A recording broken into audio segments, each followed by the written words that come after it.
Hello बच्चों, तो आओ प्रश्न को देखते हैं। तीन क्रमागत धनात्मक पूर्णांक इस प्रकार है कि पहले के वर्ग तथा शेष दो के गुणनफल का योग 46 है। पूर्णांक ज्ञात कीजिए। तो दिए गए प्रश्न की मुख्य अवधारणा की बात करें तो बच्चों यहाँ पर हम द्विघात समीकरण का मानक रूप की बात करते हैं।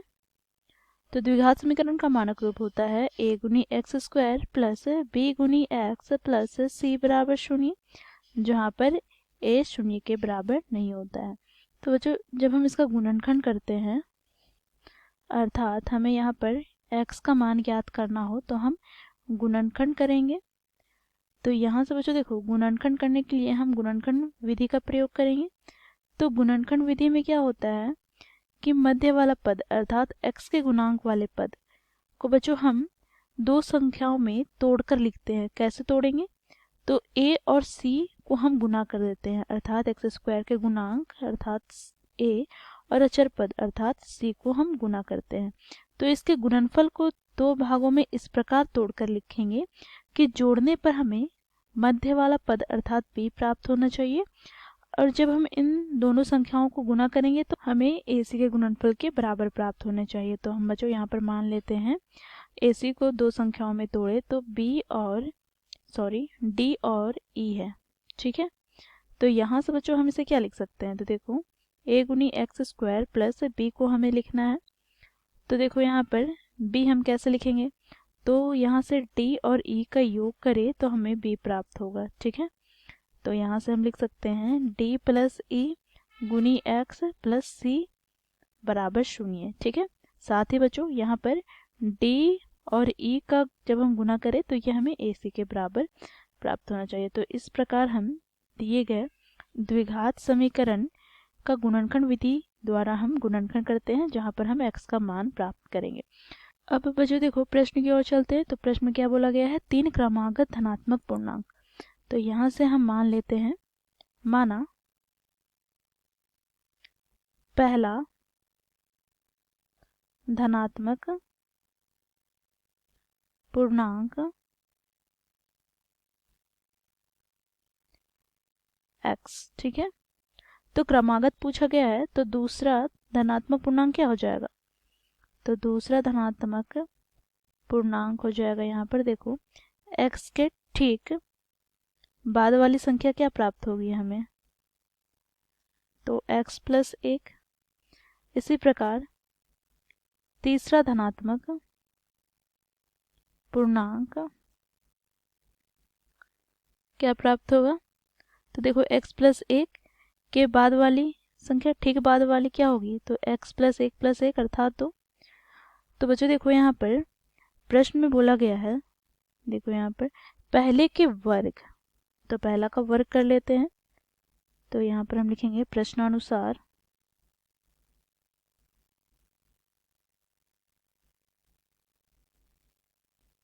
प्रथम धनात्मक पूर्णांक का वर्ग अर्थात x का वर्ग तथा शेष दो के गुणनफल। तो शेष दो यहाँ पर क्या क्या बच गया? तो दूसरा धनात्मक पूर्णांक और तीसरा धनात्मक पूर्णांक। तो इसका जो गुणनफल होगा x प्लस 1 गुनी x प्लस 2 का योग किसके बराबर है? तो 46 के। तो यहाँ से बच्चों हम क्या करेंगे? तो योग करते हैं तो ये हो जाएगा 46 के बराबर। तो यहाँ से इसे हम सरल करेंगे तो x का वर्ग प्लस यहाँ पर बच्चों देखो x को x से गुना करेंगे तो एक्स स्क्वायर प्लस यहाँ पर 2 गुनी x प्लस 2 बराबर 46। तो यहाँ से हमें प्राप्त हो जाएगा 2 गुनी एक्स स्क्वायर प्लस 3 गुनी x माइनस 46 प्लस 2 बराबर शून्य। तो यहाँ से हमें प्राप्त हो गया 2 गुनी x square plus 3x minus 44 बराबर शून्य। तो बच्चों देखो यह द्विघात समीकरण के रूप में है। तो यहाँ से बच्चों हम इसका गुणनखंड विधि का प्रयोग करके x का मान ज्ञात करेंगे। तो यहाँ से बच्चों देखो हमें क्या करना है? तो मध्य वाले पद को तोड़कर लिखना है। कैसे तोड़ेंगे? तो यहाँ पर बच्चों देखो एक्स स्क्वायर के गुणांक अर्थात 2 को हम गुना करेंगे किससे? देखो अचर पद अर्थात -44 से, तो बच्चों हमें गुणनफल क्या प्राप्त हो जाएगा, तो -88। अब इसे दो संख्याओं में इस प्रकार तोड़कर लिखना है कि हमें जोड़ने पर प्लस का 3 प्राप्त हो और गुना करने पर पुनः -88 प्राप्त हो। तो कैसे तोड़ेंगे, तो देखो 11 और -8 में, तो देखो जोड़ने पर हमें प्लस का 3 प्राप्त होगा और गुना करने पर -88। ठीक है, तो यहाँ से हमें प्राप्त क्या हो जाएगा, तो 2 गुनी एक्स स्क्वायर प्लस 3 के स्थान पर हम लिखेंगे 11 - 8 गुना एक्स - 44 बराबर 0। तो यहाँ से बच्चों देखो 2 गुनी एक्स स्क्वायर कोष्टक खोलेंगे तो प्लस 11x -8 एक्स -44 बराबर 0 हो जाएगा। तो बच्चों देखो यहाँ पर इन दोनों पदों से हम x उभयनिष्ठ निकालते हैं, तो यहाँ से हमें प्राप्त हो जाएगा 2 गुनी x प्लस 11।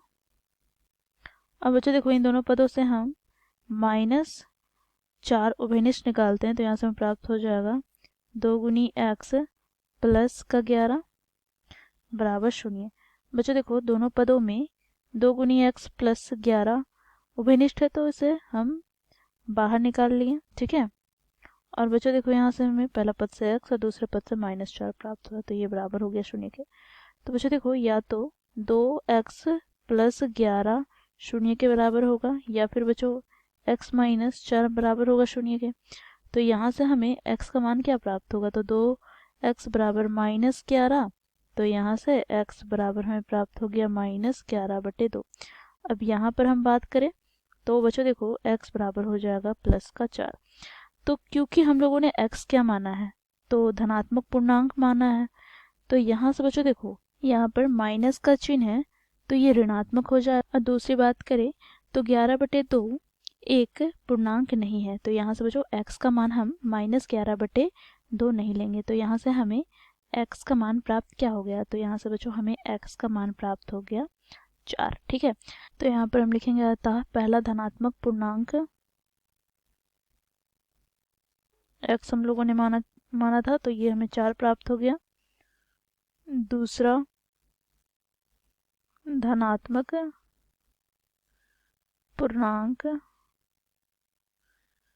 x प्लस 1 अर्थात 4 + 1 अर्थात 5 हो जाएगा, तथा तीसरा धनात्मक पूर्णांक x + 2 अर्थात क्या होगा यहाँ पर 4 + 2 अर्थात 6। तो ये हो गया हमारा दिए गए प्रश्न का उत्तर। ठीक है, आशा करती हूँ आप लोगों को यह प्रश्न समझ में आया होगा। धन्यवाद।